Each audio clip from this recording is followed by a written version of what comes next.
who's going to lead us on a tour of all these wonderful statistics and numbers and all things that we'd love to grapple with. So I'll just turn it over to you now, George, to get us all excited about. Thank you, Chris. I don't know if I'll make you excited because it's at the end of the day and maybe some of you are tired. I'll try not to put you to sleep.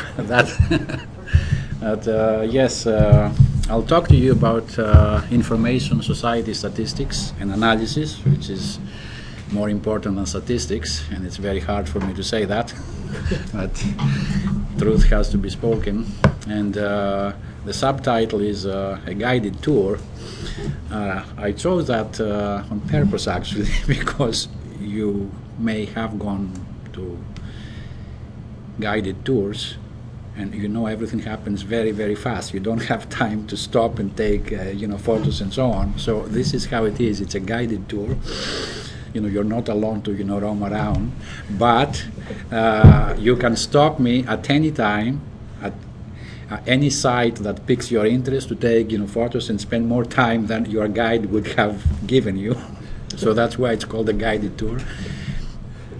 The reason for that is because the information society, as I understand it anyways, is a vast area. It's really, really vast, and that has been a blessing. It has complications, like every big thing, because it's big, but it's a blessing. In my main job, I had tens of colleagues over the years, or people from outside, who were asking me, "You're not bored to be in the same job all these years? Why don't you change?" I had a lot of opportunities to change, to move to other areas of work. And people did not know, they still don't know, that in my case, I felt every year I was moving jobs, really, because of the platitude and the breadth in the information society area. One year, the emphasis was to measure people, what people do. The other year, business was the big thing, e-commerce. The other year, ICTs in schools. The other year, health online, or education, or government online. So I never felt I'm doing the same thing for more than a few months, actually. So I never felt bored with that I'm doing the same thing. It's so broad, and that's why I will try to give you a tour of the guided type. So I expect you to stop me if one of these areas piques your interest more than the others. So let me bring up all the slides, all the bullets in the slide. First, always, is the interesting idea of the context. What is the context behind all that, of what has come to be known as information society? In my experience, and much of the presentation is based on my experience, to be honest, the bias is there, so I feel more comfortable with things I have done, but there's an awful lot which I have not been involved in. But the context, as I understand it, it all started effectively with the internet in the early 90s, especially 93, 95. There have been all kinds of things prior to that, but the things we now call ICTs, information communication technologies and so on, in my experience, it really started with the internet.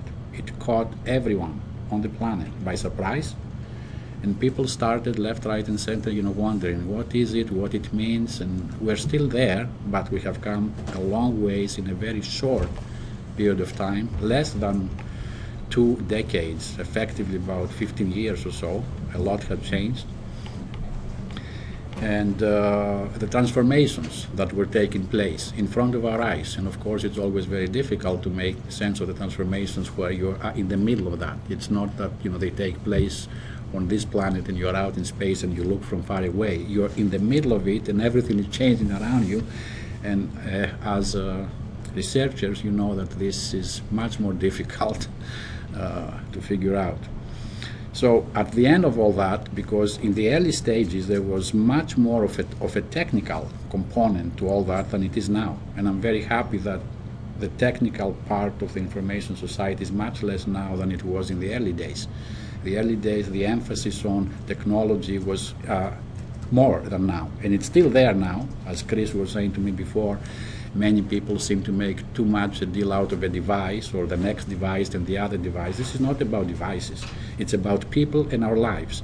And I had been quoted in a number of podiums in the past that if it's not about people, stop it and I'm getting out. I would not have an interest to spend any of my time in this area if at the end of the day it was not about people in our lives. And I still am convinced entirely that it is. So I'm approaching everything from that point of view, that it is about people in our lives. If not, by my level of interest would not have been there. Now, just a bit of context again. Just a bit of context again. Obviously, you know an awful lot, more than I know probably in this school, about information as a resource, as a strategic resource. Information is power, it's value, and so information is a strategic resource, both on the economic front and on the social front. That's more than the conventional wisdom. And I situate the quantitative part of information as a subset of the whole information. So if information is important, and you can tell me more than I can tell you, quantitative information, the data and all that, is extremely important. And that's all I have to say to people who come and tell me, why do you care about the data? Why do numbers matter to you? Well, it is an important part of information. If information doesn't matter, data may not matter. But to the extent information matters, part of information is data, and that's the proof for me. And I feel very comfortable at that level. I don't think I have to prove anything more why data matter. It is part of information. And they allow us to gain analytical insights into things. Obviously, like everything,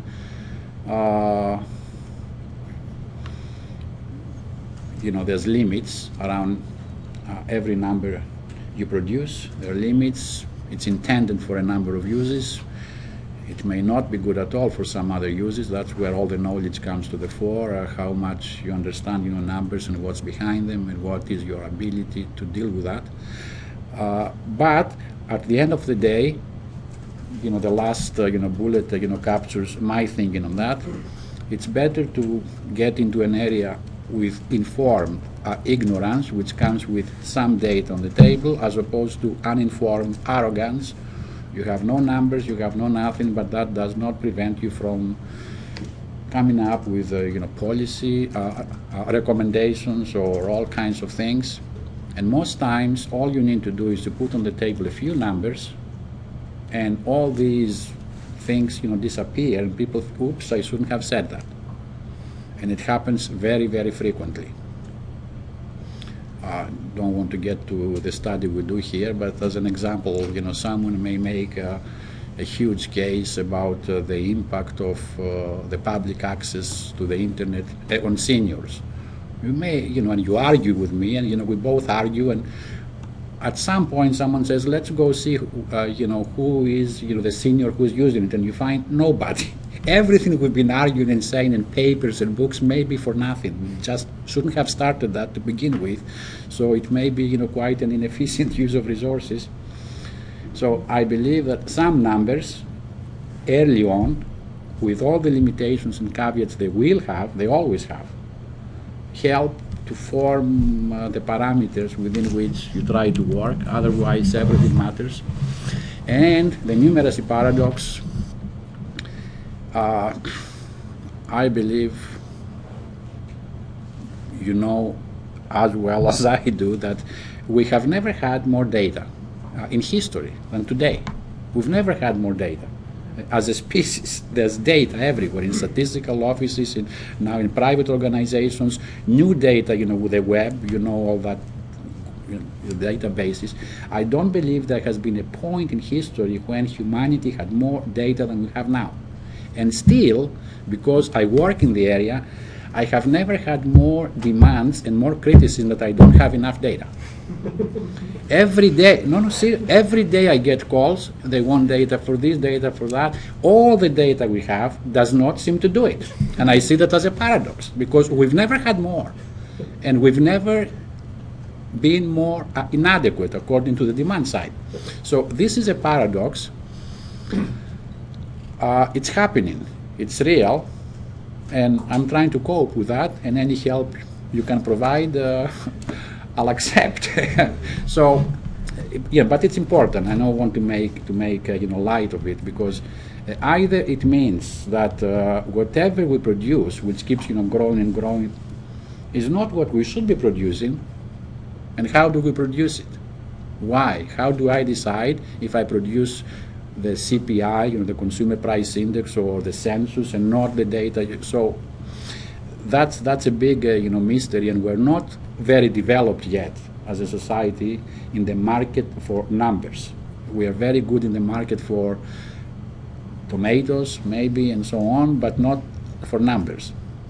So there seems to be some mismatch, to say the least, between the supply of numbers and the demand for numbers, and that's why you have lots of excesses on both sides, on the supply and the demand. So I'm very open to opinions and ideas on that, but it's part of the difficulty of everyday work in this area.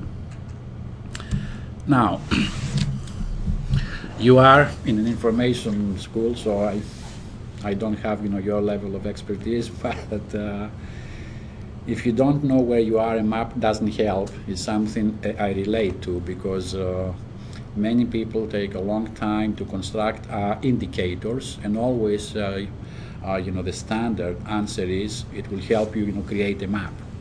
It's nice to have a map. It's very, very nice. I love maps. They're very useful. But you have to know also where you are. And this is not the same as to create the map, because then you don't know where east is, or north, or west. And the flows of information, which has a lot to do with data, what you use for what purpose, is the example I have there, which, as you probably know, has happened more than once, many times, in fact. And it has to do with the flow of information within a setting, an institutional setting. In this case, maybe a hospital, and that's one of many errors that happen daily. And then you can imagine all the rest, how we circulate information, and the BlackBerries or the pagers, or whatever the device happens to be at a given point in time. So it's not enough even to have information and data. That's the beginning. You need to have that, but then that's when things start to become interesting. What do you do with that, and who tells whom and how? And this one now, do you remember that? Is anybody old enough here to remember that? In '99, it's a long time ago with today's standards, but not that long ago. Do you remember that? It burned. That happened, yes. It happened. It cost billions of dollars. And the reason it happened is because the scientists in NASA confused the units. Okay? Yes. You can check it out on the internet. I'm sure you're going to find exactly what happened and what the error was. It's the standards in data. How do you measure? What do you measure? Is that an industry? Is it a commodity? Is it in meters? Is it in pounds? Is it in ounces, or any unit? And why did I pick that as an example? I could have picked thousands of others. This was done by PhDs in NASA, not by other people that many times I'm having problems with. They don't know how to convert anything or what to use, but this has happened at the highest level of knowledge.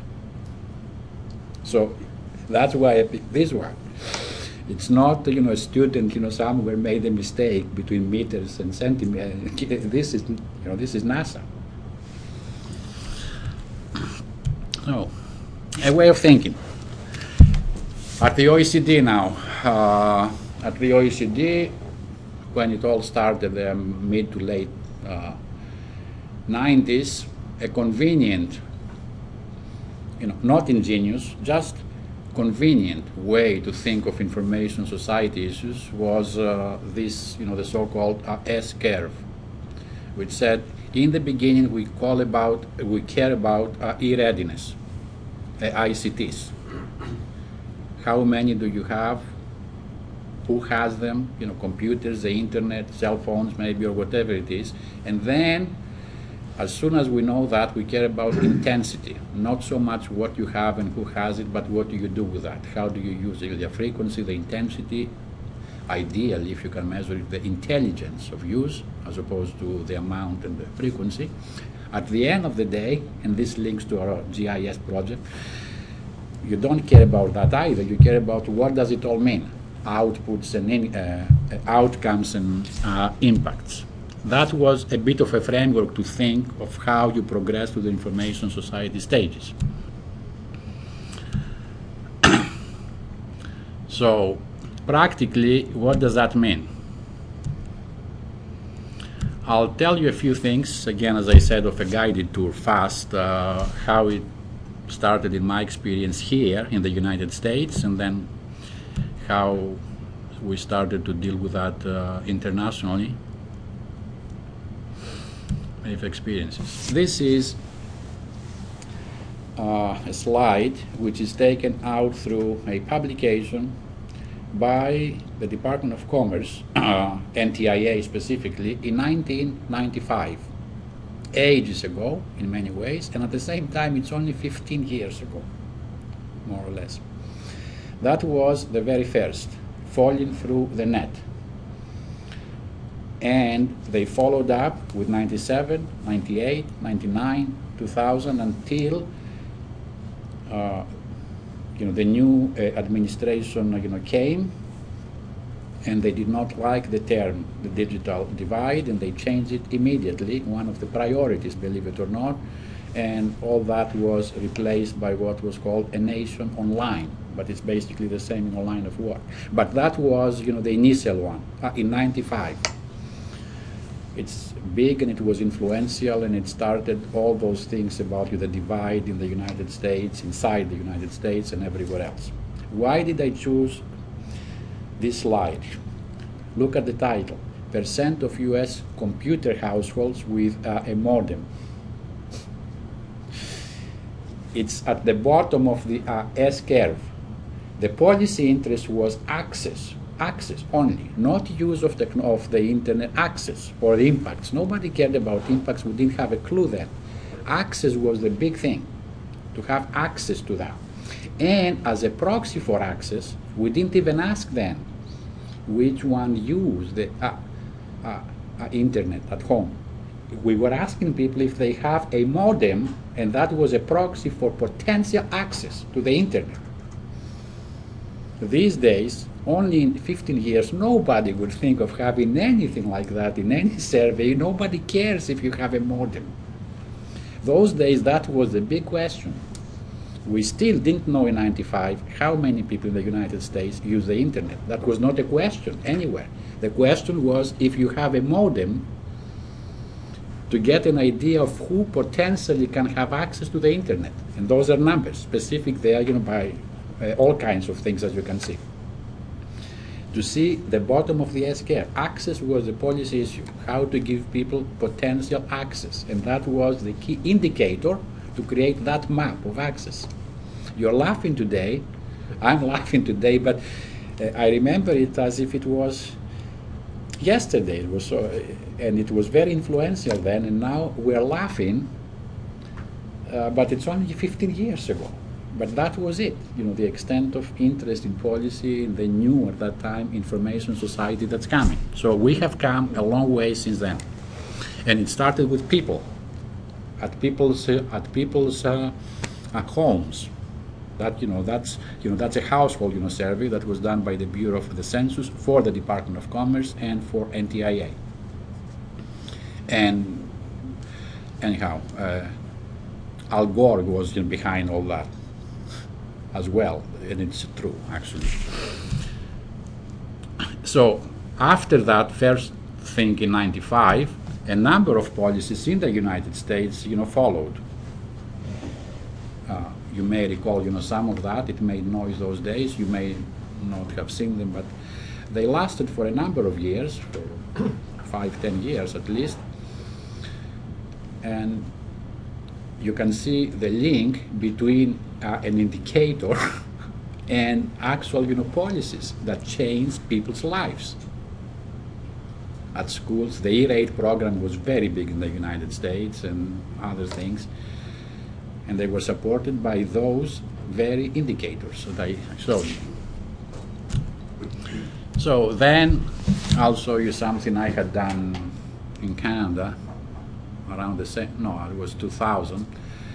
You see again the penetration of ICTs in people's homes. But I took a long view.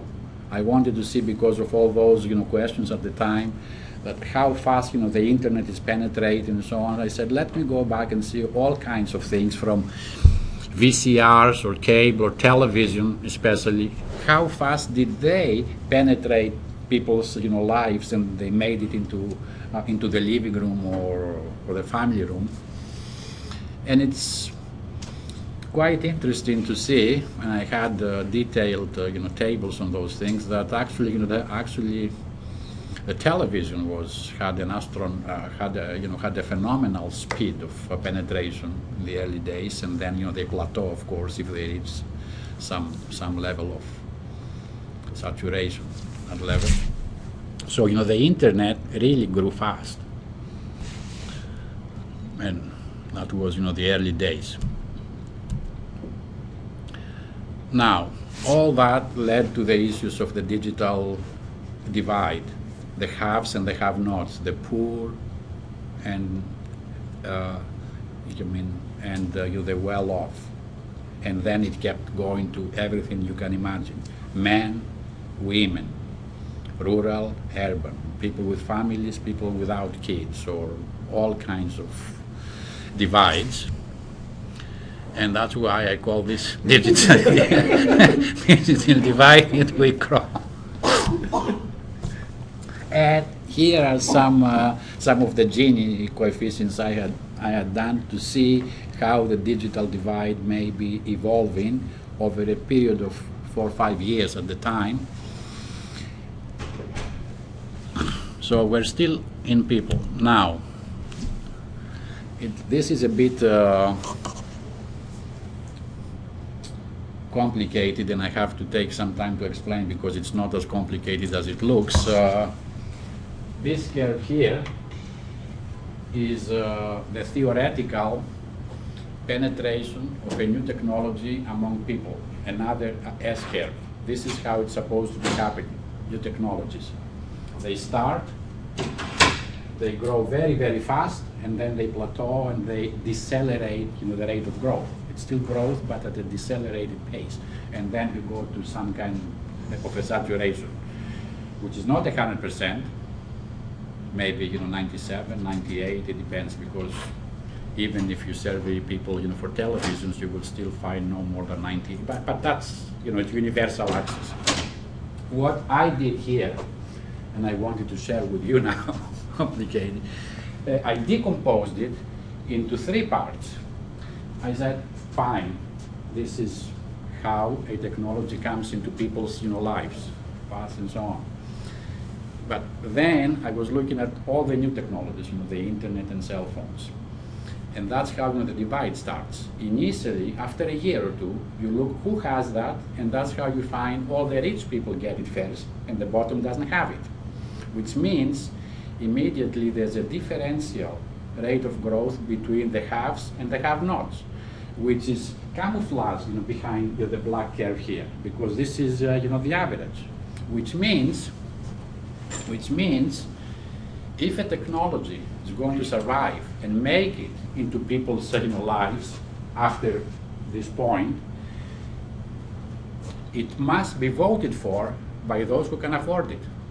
That's the importance of it. So many technologies, and you can find plenty of examples, they make it into the market and they die. The poor never voted for that if they die or live, because they don't get to it first. those who get to it first and they can afford it, they decide if it dies or lives. That's part of the important one. So I decompose the three growth rates. The growth rate among the the top levels of income, which go down immediately. They start from very high, but they go down.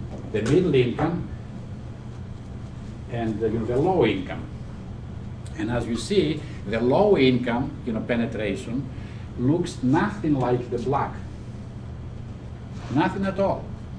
They start from a low growth and they grow for a long time, while the rich, they start from very high and they precipitously go down. They disappear. And I put some numbers behind it to see how the divide could close with a number of scenarios of growth among the rich and the poor, and if it's high growth or low growth. To make the story brief, you come to this slide, which says these are the existing data.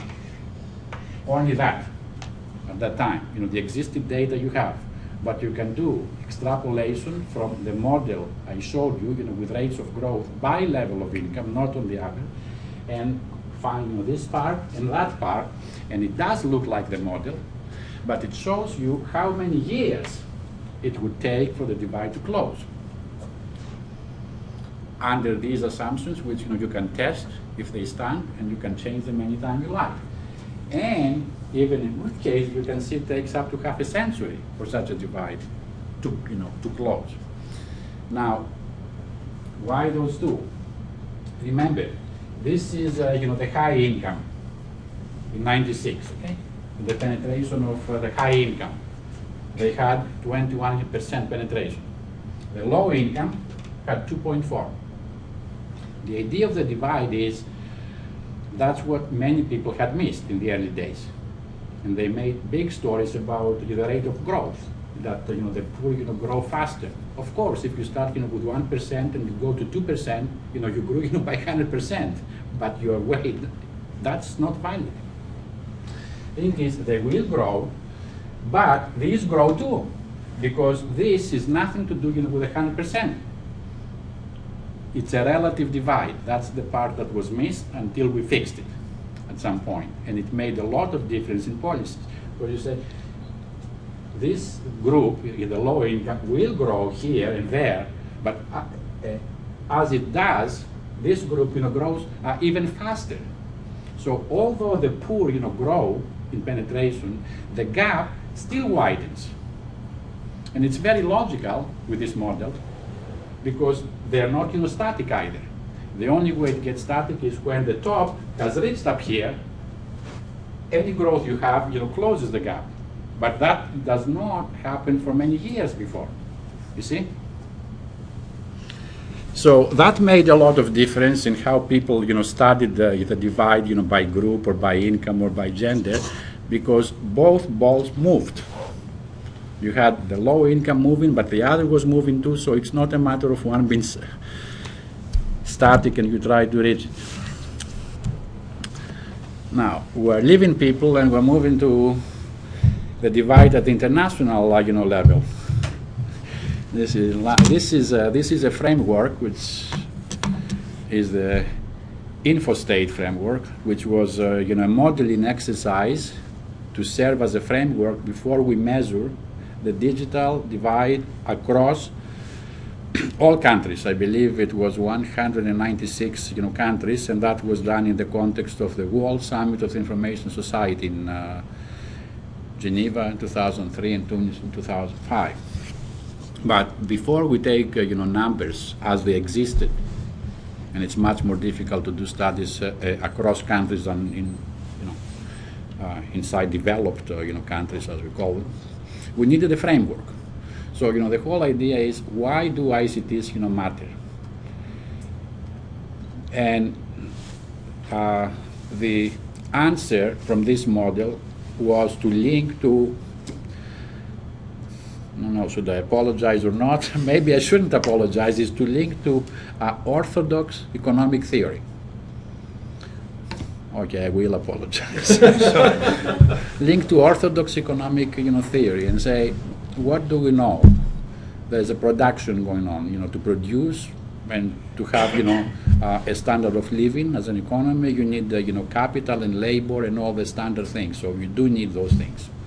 And it's a fact, rich, countries have more capital and more labor than developed countries, and that's why, we produce more, and that's why we have, better houses and better clothing, and that's the standard, thinking. So, in that setting, ICTs come. Well, ICTs, as technologies, as networks, as devices, as all the wires you see around, and the wireless, the towers, are part of capital. Up to that point, capital used to be, machinery and tractors and industrial equipment and so on. Now you also have a slice of capital, which is ICT capital. And all the theories, especially in the United States, outside of the productivity, paradox business, would say there's a lot of new capital, and the more you have as a business, the more productive you become, if you use it properly, as we found out eventually, of course.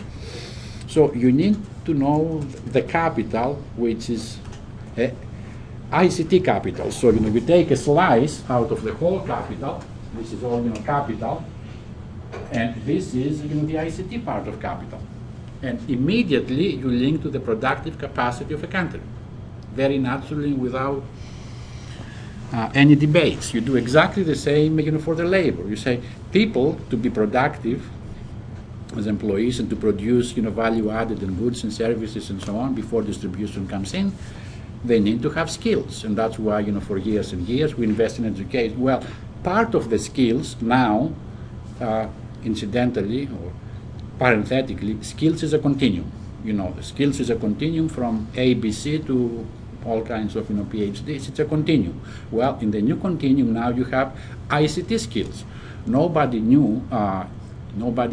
needed to know how to use ICTs in the 60s and the 70s.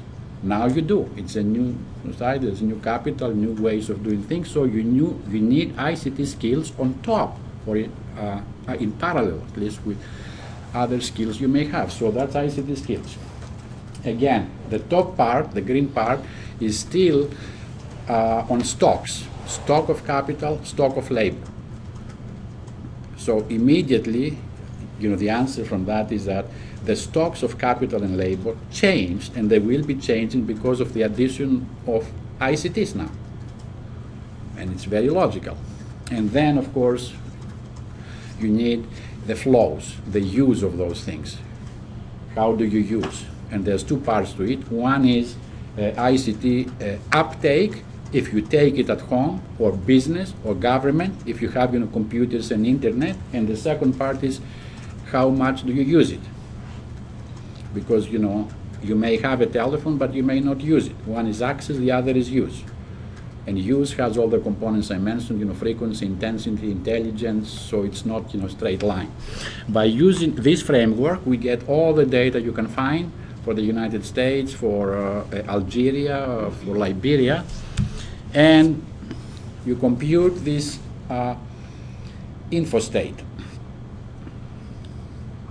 What is effectively the degree of ICTization of a country? So, you can't see them here, obviously, but these are all the countries.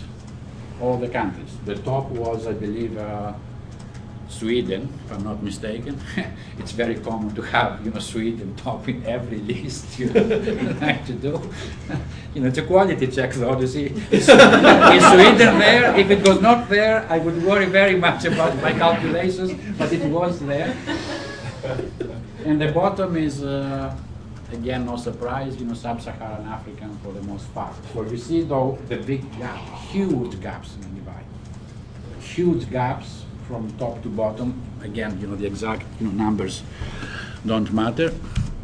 But I'll show you this, and it's a bit out of date, but it compares the period from 95 to 2003. 95 is the black you see there, is the black, and 2003 is, the other line. This is for the subcomponent of InfoState, which is the networks, which is a big part of ICT, capital.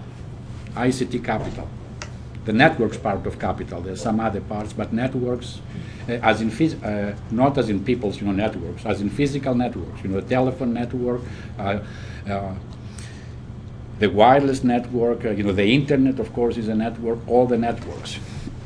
This is what happened on planet Earth between 95 and 2003. If you look at the numbers in detail, you see this thing. This is massive. Really massive if you look at now. I was around this planet again between 95 and 2003, and I have a habit almost every night. I listen to the news. And I can tell you all kinds of things. You have heard them around that time, and then of course 9/11 and the Iraqi war and all kinds of disasters and earthquakes. I never heard on the news that a lot of people everywhere are changing the landscape on the planet, and that's exactly what this chart captures. Between 95 and 2003, for that to happen in most countries, a lot of people were really very, very busy. Anybody who came from out of space in 95 and then came again in 2003 would see another planet. All those things, the networks, were built then. It's a major part, in my view, because of the numbers I have seen, it's a major part of human evolution on the planet, and it was nowhere. It passed like, it was not news at all. But it happened. It's captured in numbers, and you can see it even in many countries you travel. You see, antennas, towers, people, compute.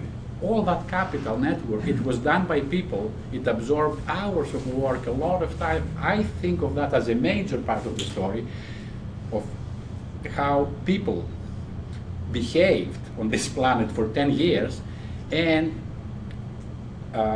it's documented in those numbers anywhere. But if it was not, for my numbers, not my numbers, the numbers I used, everybody else, I would not know. But that's a major part of history to me, and it happened that decade by real people working day and night in Africa and the United States, building, doing all the things now we take for granted. But unfortunately, I don't know why we don't make the connection. I never heard one line of that in the news. It was always some other news every day. That's George, are we waiting till the end to ask? No, we said it's a guided tour. I missed that beginning. It's a guided tour, so I go fast across many things, and you stop at any time, Andy. Well, And you just did. So let me just ask about this. Isn't this also a story of the divide being as great as it ever was? It starts from a countries that were divide. at the bottom are still predictably at the bottom. Yeah. And in some ways, the divide is greater than it was. Yes. But what you need is isn't this story also, it isn't only growth, but it is. No. But I started, with the previous story. Sure. That it's a divide story. You're quite correct. It is a divide story to start with, the huge gap between on top of the bottom. And I said before, even if these people start to, grow a little bit, Right. these, they grew more. Inevitable. They grew more. So we said, yes. So it is a divide story. And then that's a secondary story is that, we transformed the existing planet, effectively, the landscape in 10 years with all kinds of things, fiber, it's under maybe, it's not visible as such, much of it, or antennas or things, but I don't know, was this building, here in, 1990, for example? If, I don't know, look at, how many, computers we have right here now. That's all didn't fall from the sky. It was made somewhere, it was connected. A lot of people were very busy. It's a big part of our history of how we change things and evolve, but it doesn't make it in the daily, doesn't click. Anyway, quick one with the same exercise for the gender. That was a big issue. It still is, but not as big as a few years ago. The gender divide, especially in the developing world, but not exclusively. So the conventional wisdom was that the tide is going to lift all boats. So, the gender divide is not an issue, really. What is an issue is the low penetration of ICTs in a country. If you have a policy as a government in an African country to increase your penetration rate from 2% to 20%, as everybody goes up, women will go up too. So you don't have to care specifically, for women. They will be lifted as everybody else. Well, this came and says, this is the penetration of internet in a number of countries, and this is the female thing. As you can see, there's no relationship as such. So we found many countries with high penetration of internet, and indeed they had more women proportionately connected than men. But at the same time, other countries with exactly the same penetration had a huge gap. We also found the gender gap being very prevalent in some countries with very high penetration, and in some countries with very low penetration, women even happen to be on top of men. So that meant that you cannot subsume the gender divide under the overall divide. It had its own place, it had its own dynamics and mysteries to be unveiled if you had numbers, and of course, as you go down from the aggregate to the details, numbers become thinner and thinner, and there's still not a lot of numbers to study gender issues. There's more than there used to be, but not a lot. Today, from this model, the ITU, who took it over, they did some magic and voodoo because of politics, not because of numbers or economics, and they produce the so-called Digital Opportunity Index with a framework similar to the InfoState, but allow me the expression, a little bit bastardized. But as I said, this is entirely, due to politics. It's nothing to do with something, but it's politics at the international level, at the UN level, and they produce it, and they have been keeping, some of that work that was done at that level. Very briefly now, moving from that to another stop, e-commerce. That was a big issue, which caused a lot of anxiety some time ago. Lots of worries. Will the BRICS close down? And this is very important because if you look at employment statistics, a huge part of the labor force is employed in so-called retail. So if retail goes down, this is not a funny matter. There was a lot of anxiety, and e-commerce is part of e-business in that conceptualization at the OECD and the UN. And what we measured was this, the X. E-commerce was defined as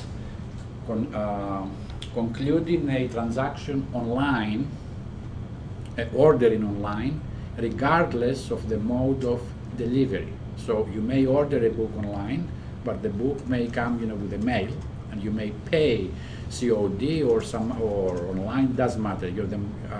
The method of payment was not consequential to the definition, but effectively we measured this e-sales. Again, it started with the United States. We continued in Canada, and then it became, the OECD model, and now all the Europeans are using it, and many other countries. We never measured this, which is e-delivery as opposed to e-commerce, because this is specific to not goods, but services that can be delivered electronically. That's very different from e-commerce, and it continues to be a source of confusion among people because they don't have the matrix in mind, and they confuse e-commerce. So you may see all kinds of numbers and arguments and papers, and all that it is to them is that one is measuring this and the other is attempting to measure that, which are At the conceptual level, they're different things, so they shouldn't be the same. People are arguing with a lot of papers. I can tell why, why there are differences. And by definition, they should not be the same at all. The two are different things. But that's on the business side. Again, to see, this took actually many years to come to that stage, to measure that. I'll tell you that statisticians, as an example, they have manuals on their shelves how to measure the national account, the GDP or the CPI. There's big manuals, huge. When that came up as a hot policy issue, nobody had a definition. So you have to go out to businesses and bother them and ask them all kinds of things. What do you ask them? Would they know what you're asking them? And if I ask them, immediately my minister would tell me, and what's the state and what is the situation in the US, which means we have to have the same. That took 3-4 years to come to a definition at the OECD level with 29 countries, but we did in the end. An example of? Yeah, you download the song. It's delivered electronically to you. It doesn't cross the border. And now, of course, unlike those days, you download a book. It's e-delivery. You go online, you find the book you like to download. You may pay online or not, that's another, it doesn't matter, but you download it. You see? Do you happen to have a non-media example, or is it almost exclusively media that we're talking about? Text, words, music? Yes. Be like software, outsourcing software. Software, yes. That's like So, very good. Yeah. Example. I mean, I have attachment to games, so there's a lot of electronic gaming. Everything that comes to your house without crossing the border. Now, I don't, okay, it's a good thing, you stopped me on that. This caused many other problems which initially people didn't realize, and that had to do, with trade data. Yes, the international trade data are very important for many reasons and exchange rates.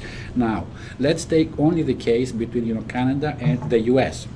We have an agreement, signed agreement, because of data problems.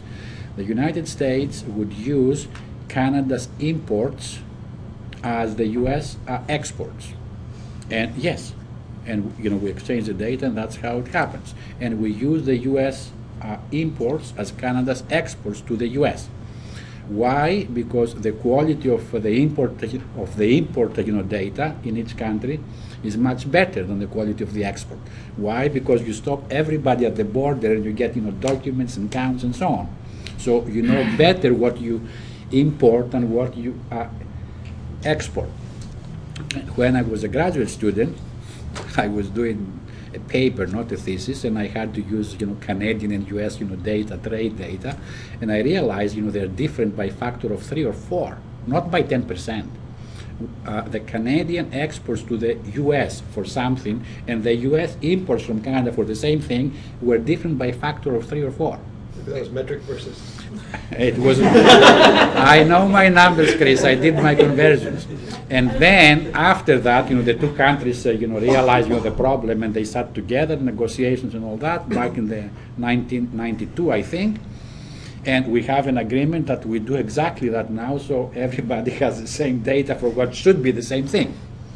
Now, in the case of this, in the X part, I click and I order an Amazon.com book, but I do not download it. It will come. The argument was I don't miss any trade because it will come, by the train or the truck, so it will be captured.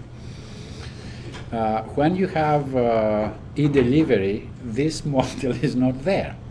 So all those things that used to be, physical goods, a CD even, or a book, used to be only physical, but now they're starting to be less and less physical because they can be, and they are, digitized and delivered directly. They don't pass from the border. And therefore, it created serious gaps in all the trade data. Why? Because the trade data have as a source the customs data. It's all the customs data that's been thrown. Now, when I came across that, and I went to my people and I said, I believe there's a hole in the trade data. They didn't believe me. They didn't believe me because they said, no, everything go e-commerce or not, they go through the borders.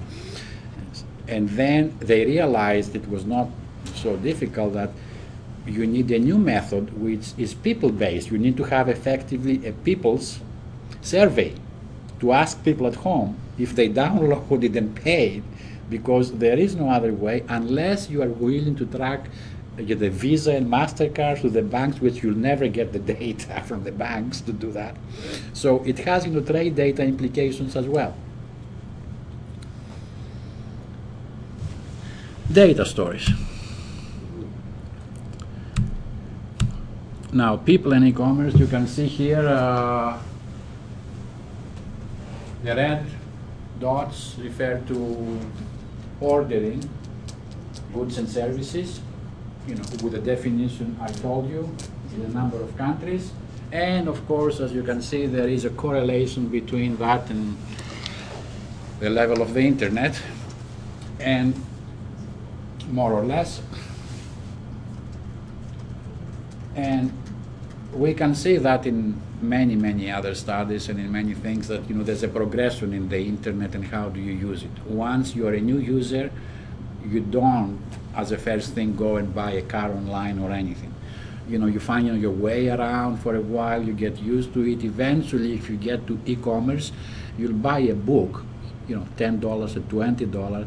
You wait to see what happens. You remember the early days of ATMs, not to mention today. We used to make a lot of jokes, and everybody who got $20, and people tried not to get too much in the first years.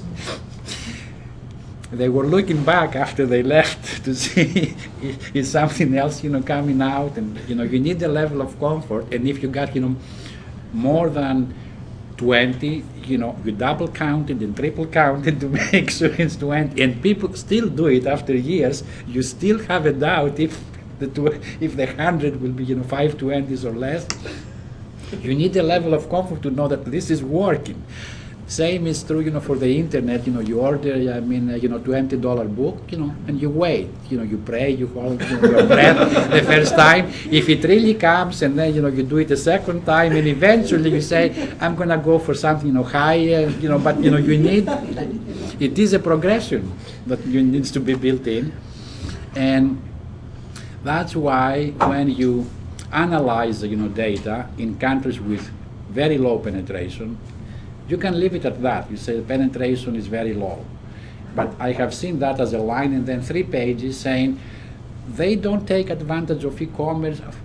There's no need, there's no, because, the critical mass is not there, the experience, the learning curve is not there. Nobody who's, connected to the internet in a week is going to buy a car online. Those things don't happen. And people don't do that, those things. So, again, there's many papers on those things. They would have been, rewritten or not written if they had, the data. The international scene, WSIS, some of the publications that were done, or you can find them out. Now we have, some guides how to measure many aspects of the information society, from people to business and so on. I had written that guide. So it's my own experience. And another one, very quickly, is the so-called ICT, sector. Now that's based on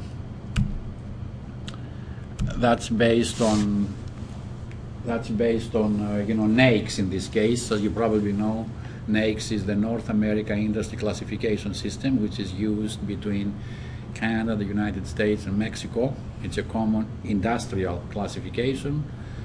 And a lot of the policy interest was on the producing sector of ICTs, on the producing sector. As we said, much of the interest is on the demand side, on the diffusion and use among people, businesses and so on.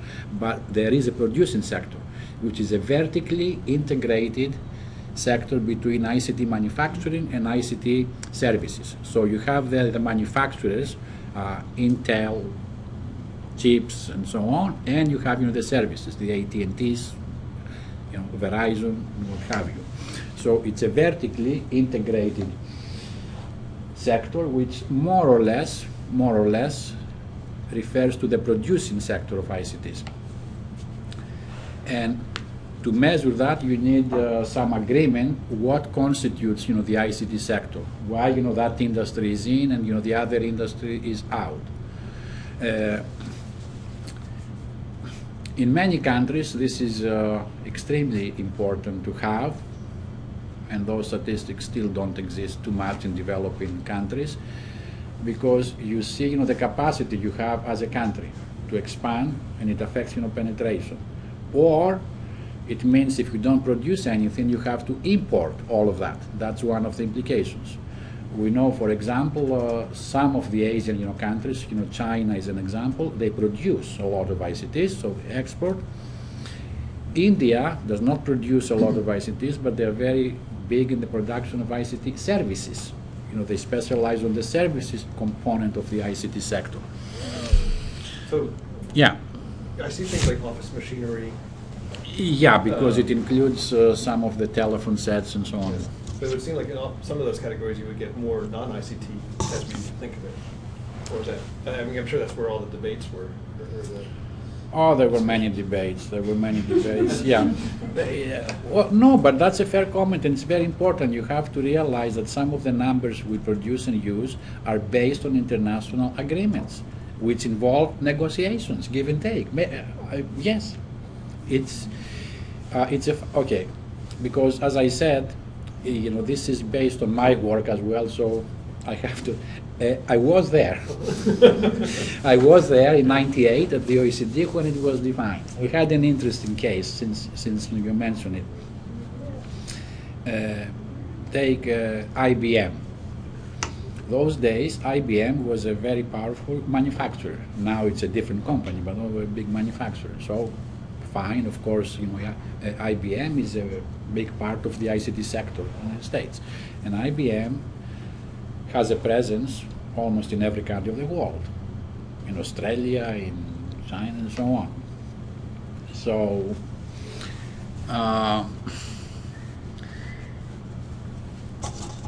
but the way industry classifications work is that you put a company in the industry which is the primary activity defined as generates the majority of revenues. Okay, so in Australia, to be specific, I don't think I violate any confidentiality. IBM was in Australia, but they had a factory, I believe, in Malaysia or Singapore, and they were producing a lot of manufacturing goods, which they were shipping to Australia. But in Australia, they were not producing. They were acting more as a wholesaler, consultants. And the Australian, delegate, at some point that we were close to the late at night, gets up and says, we have to include ICT wholesale of ICTs. So, wholesale, why would we have to do that? He said, I'm not going back to my minister and tell him that IBM in Australia is not part of the ICT sector. He had a very good point, because in his case, IBM would be classified not in manufacturing, but in wholesale, because they made all their money from wholesaling imported ICT goods they didn't produce in Australia. Make sense? So then you say, okay, we'll put wholesale because his minister is not going to sign the definition. So there goes our work.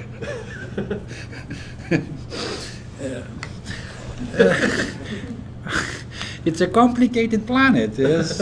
So you say, IBM is a manufacturer. Yeah, not there. It's not a manufacturer. Don't produce on the ground. They import and they wholesale. So what can you say? Anyhow, the ICT sector is really important in many countries, and much of the debate then for the productivity paradox was all the productivity gains are really contained within the ICT sector. It's very productive, especially the software people and the services. They stay up all night, they work 10 days a week, they produce a lot, but they don't spill out into the rest of the economy. And of course, that was a serious argument because the ICT sector in the United States and Canada never accounted for more than 5 to 6% of GDP and 4 to 5% of employment.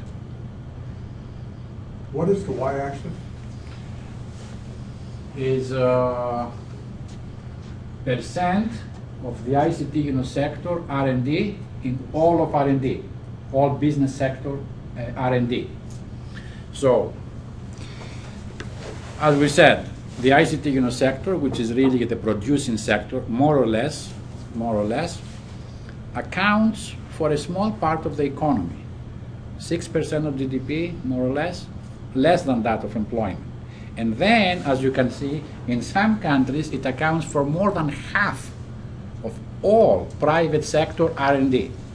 That's where you see the importance, which is not coming from the GDP, is coming from the catalytic role of this sector in the economy.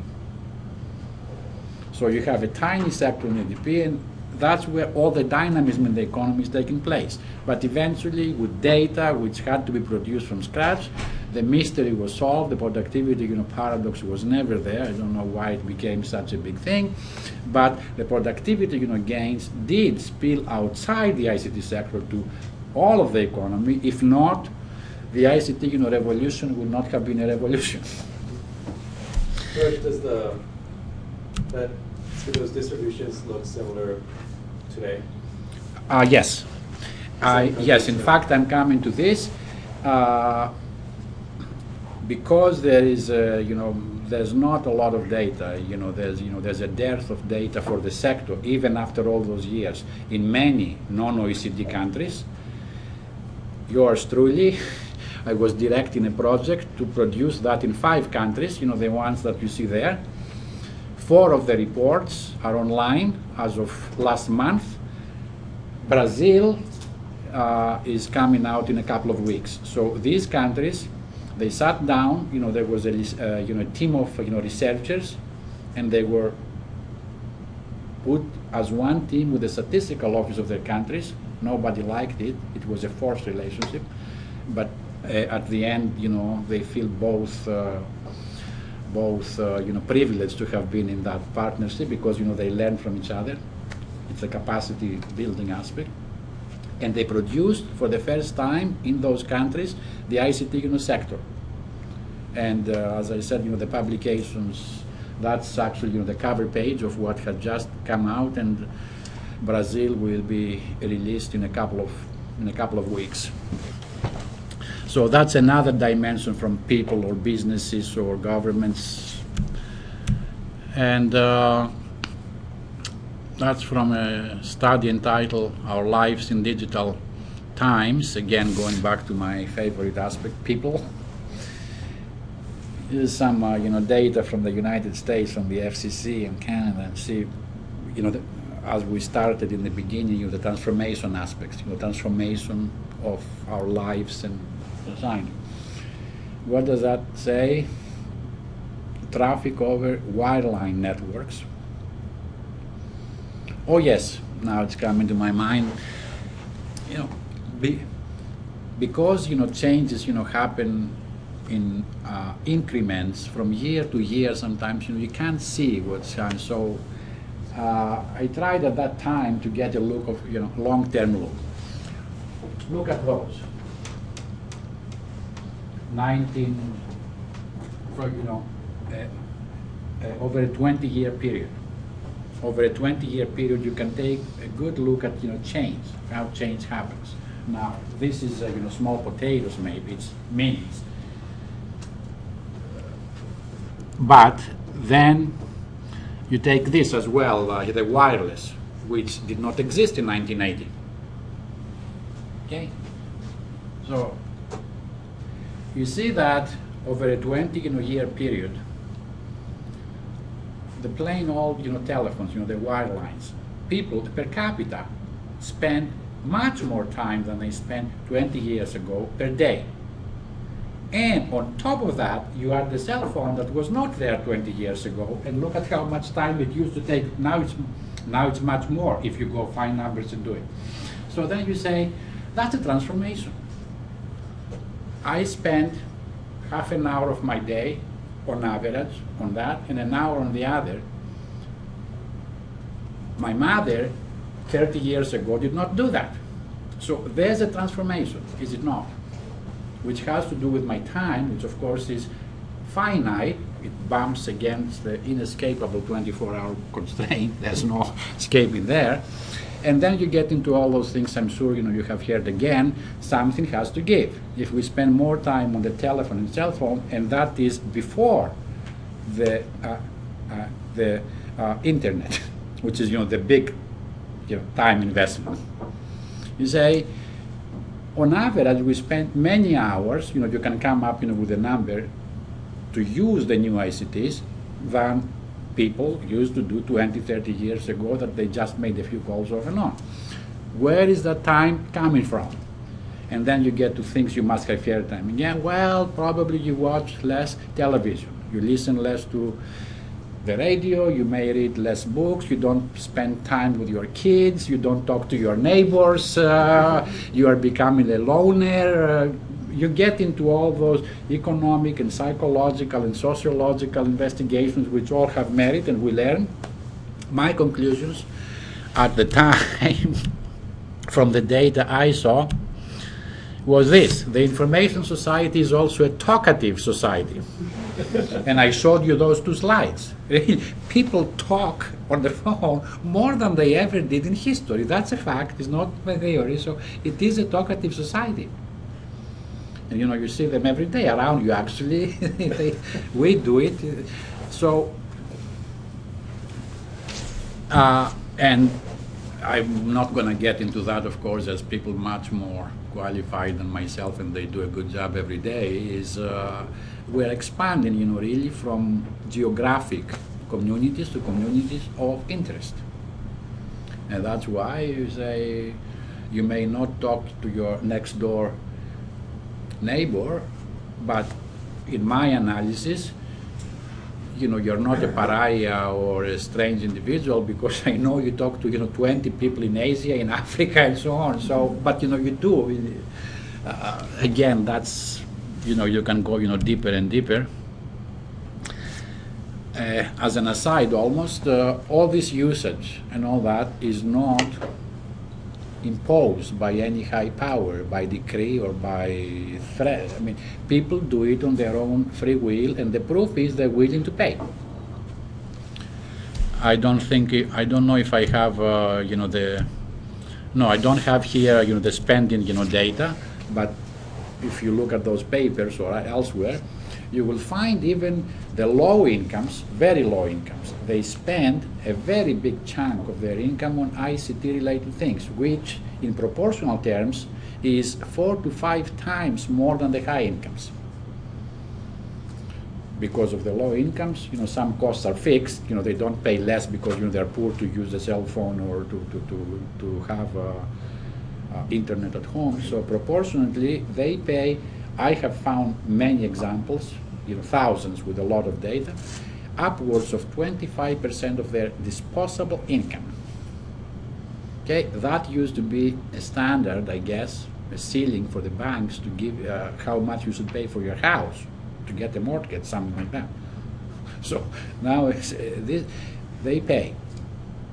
And there have been all kinds of other studies where I was not directly involved, only peripherally.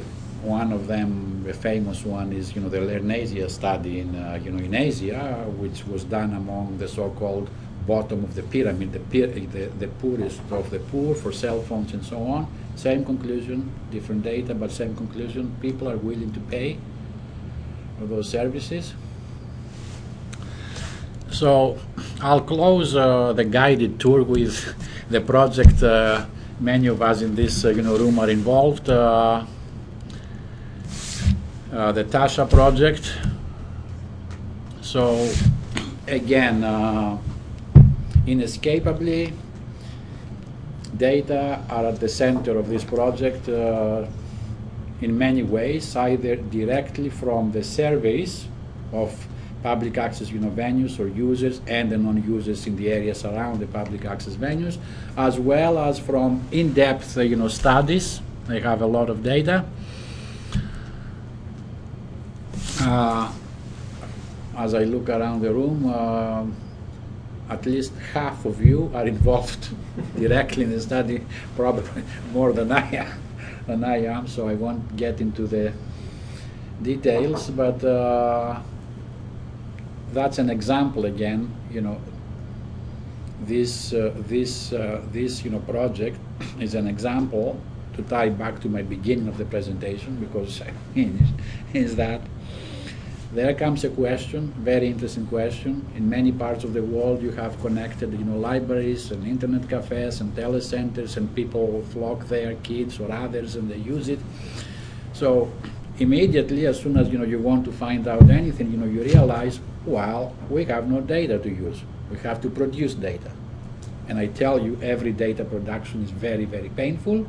But I told you before that myself and thousands of others for 15 years and more were producing every day data for the information society, for people, for businesses, for ICT sectors, for supply, for demand, and yet there you come with a project and there's no data to use for the right? There's a paradox. So all that data that has been produced painstakingly with a lot of years and all that, you start from scratch producing new data for this study. Thank you. Oops. I did that, so you clap again. Yeah, this is I forgot to show you this. It's something I had drafted for the global impact study, and I found out now that I had it.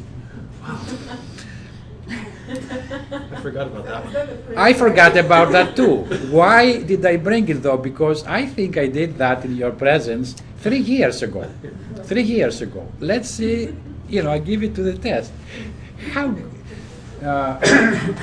How far away from exactly what we're doing now was I? At that time, we had not decided on anything yet, right?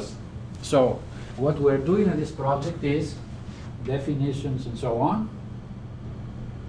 We situate ICT in public access as part of ICTs in the country, mostly among people.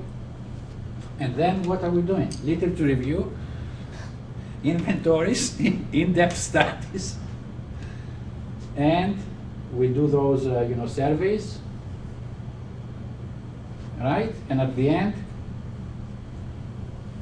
we'll produce some of those things. So for those who don't know the GIS study, this is not a very bad idea of what. So, funny. And I'll leave you with that, because we grapple with that as we go along.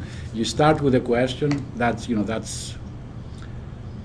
a classic type of diagram in this case. You start with a question. I want to know the social and economic impacts of ICTs. In the process, you realize you need a lot of data. Either you find them, or if you're not lucky enough, you roll up your sleeves and you try to produce it, and then you try to answer. In the process, inevitably you redefine the question you started with, and you tell the donors, well, this is not what you wanted to ask us really, but you didn't know at the time. Let me tell you what you should be asking us, because that's what we can answer. Andy, if I can use you as an example, he told us yesterday you start to look at intermediaries, and in the process you realize that intermediation may be more appropriate than intermediaries. It's again the question with the data, and it's part of research. It's inevitable. It will be happening, and that's how research goes. Now Can we go back to the slides before you started to talk about Tasha? Absolutely. Because I don't mean this is a question about epistemology, and I don't think we have time for the serious discussion I'd like us to have.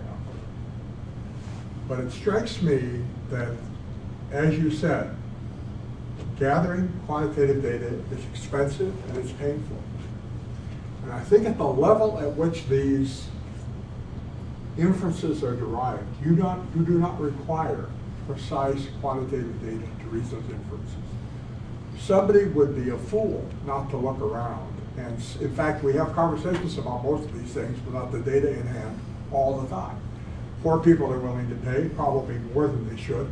We didn't know the exact percentage, but we certainly knew that at the level at which one should think of it as a policy issue.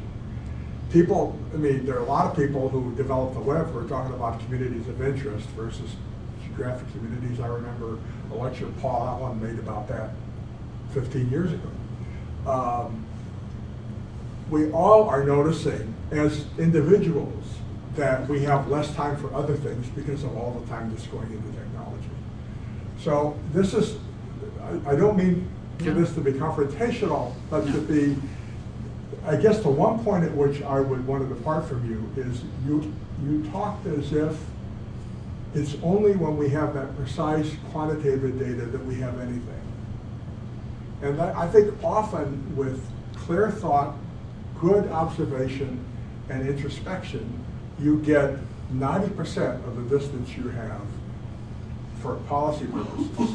And then the quantitative data back up the assertions you're willing to make on the basis of your, and with rounding error. I think I could describe the sort of ethnographic, introspective model as having a huge problems involved with it, but I wouldn't dismiss it or say one's data and the other isn't.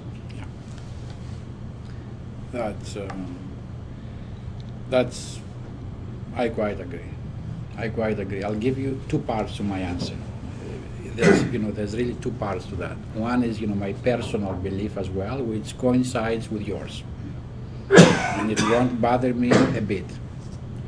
It won't bother me a bit, is that we, in the statistical world, really you have to be honest and forthright with people and tell them the truth. It's exactly as we do, with the size of a sample in a survey. Okay, say if I survey 1,000 people, or a poll, an opinion poll of 1,000 people will give me a margin of error of plus or minus 3%, and it's going to cost me 20,000.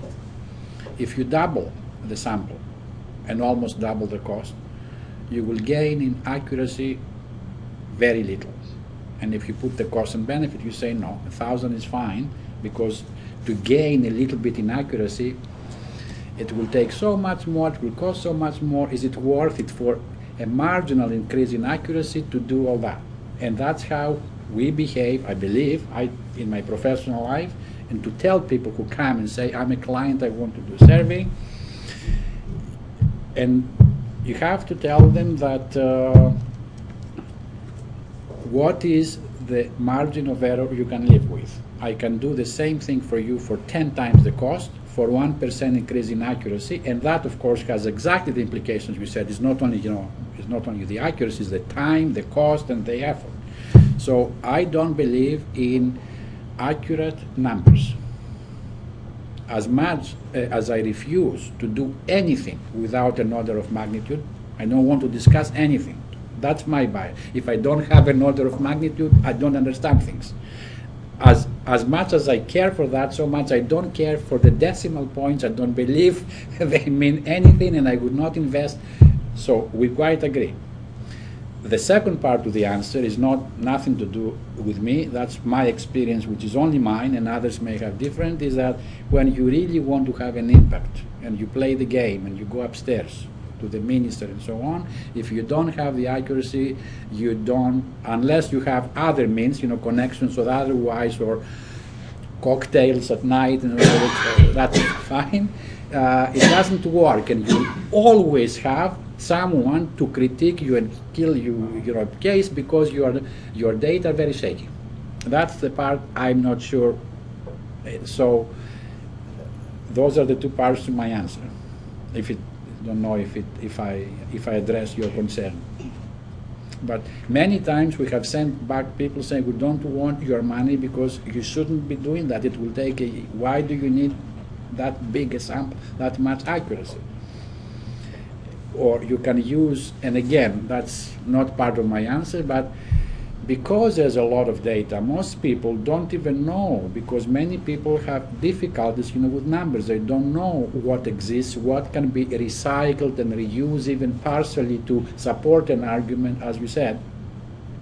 Many of the studies I showed you, with the telephone time and all that, all those studies were used by existing data, with new uses of existing data. I didn't produce, data back in 1980 or in 1945 for television, but so it is possible, but you have to have a culture of numeracy, to know the data sources, what they mean, how you can parse, and that's part we don't, learn, and most people have a hard time to deal with numbers. And immediately the instinctive then is, I'm going to have a survey. I see that every day.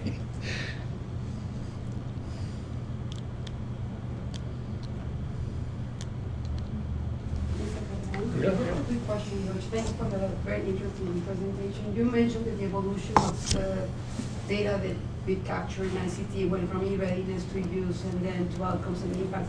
I feel that we're still stuck in use and frequency, at least at national levels, with very few exceptions, like the project, the GIS project that you guys are pushing forward. I haven't found any single national statistic that speaks to outcome, much less impact. And if there is, the connection is pretty shaky. And that the EU has very sophisticated information society statistics are all in terms of the individual, right? Users are all stuck in ICT use and frequency. So I guess my question is, when do you see this process? I'm following your question, and yeah, I do have an opinion on that. Starting with the access part, the bottom of the S-curve, access was the issue. I gave you as extreme an example as you can find. In '95, the U.S. government were asking people at home if they have a modem. That's really early stages of research, and it's not that long ago.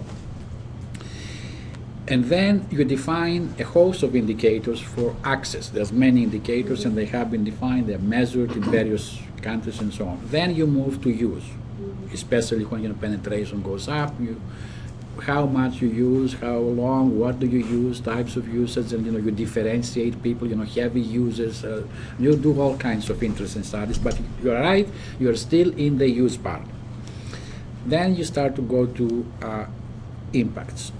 We agree both access and the intensity, they come with a list of indicators attached to them in a progressive sense, and you do it. I personally dissuade people from coming up with a list of impact indicators. And I don't believe you can have a list of impact indicators that you can measure the same way we measure access and use. And let me tell you briefly why I say that, because we were there when all these new surveys were done. Practically, countries go and ask people at home, do you have a computer? Do you have the internet? And then you go, how much do you use it and how much do you pay for it? We do the same for businesses. And it was tried in the earlier days to go to impacts. After all those things, to ask them, do you think your life is better now? And you get answers back from people and from businesses. I don't like these answers, because you go to a business, it's the most classical example. Do you have the internet? Yes. Intranet? Yes. Extranet? Yes. E-commerce application, which is very different from having the internet. Those you go to 6 figures immediately. Yes. And then you ask them, do you think it improves your productivity? That's an impact, the productivity of the business. What do you want them to tell you after they told you everything they have and how much they pay for it? Do you think they would tell you no? Because then they would have to wait. I'm not trying to be humorous. Then they would try to throw all that out. when this issue, I give you your answers now, I have given on microphones at the OECD and the UN the same answer. I don't have unless there's a massive paranoia on the planet and I see, all the windows of businesses opened and they throw out everything, don't tell me there's a productivity, paradox. How come nobody knows? Only 2 academics found out. They have all that stuff, they use it, they pay for it every month, and now you're asking them to give you the impact answer. So I don't believe of going to the impact indicators from the same line of questions in people and businesses you go. My answer is that's where analytical research comes in. You need to get all the access, all the usage indicators, and intelligently, as a researcher, find other sources, like an auditor almost, and find you the impact. Specific example. I go to a business and I ask them the things I told you. Do you have a computer, an e-commerce, and how much do you pay? I stop. I go to other data sources that I survey the same business, and I find you their income statement, and I can find revenues, profits, and so on. And then I compare those who have that stuff and those who don't with information I have from other sources. I confront it, I link it, and see those who use all that stuff are more productive or profitable. Productivity, profitability are impact indicators, but you don't ask the firm to give you the answers to those. That's my point. You get all the other data from them and other sources. Same for people. You come to my house and I give you all the information. I have the internet, I use it 10 hours, I pay $50 a month. But then don't ask me, do you think your life is better now that you do all that? Because I tell you what I do. Then you go to my neighbor who has nothing, and you find some other source and says, his neighbor who doesn't have all that is much happier than George. So that's fine. But don't ask me to judge if after I tell you that I pay every month for those things. Yes, they're useful to me, because if they're not, I shouldn't be doing what I told you I'm doing. You see my conundrum? So I never believed, and I left, the only activities I was not involved was when people were trying to come up with impact indicators to go to surveys. I don't think this line can follow. It stops at the usage.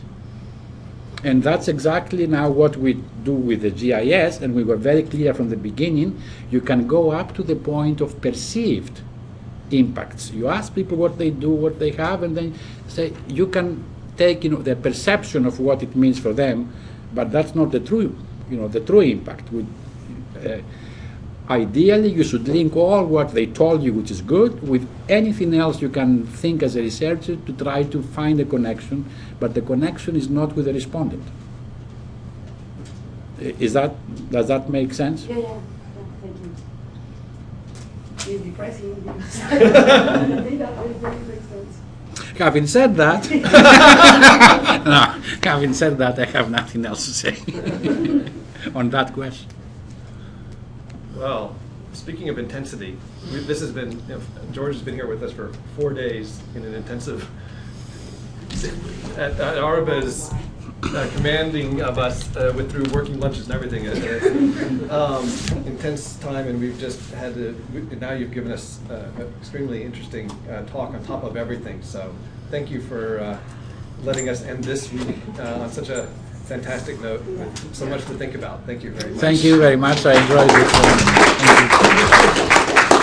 Thank you. It's been fun. We cannot even move.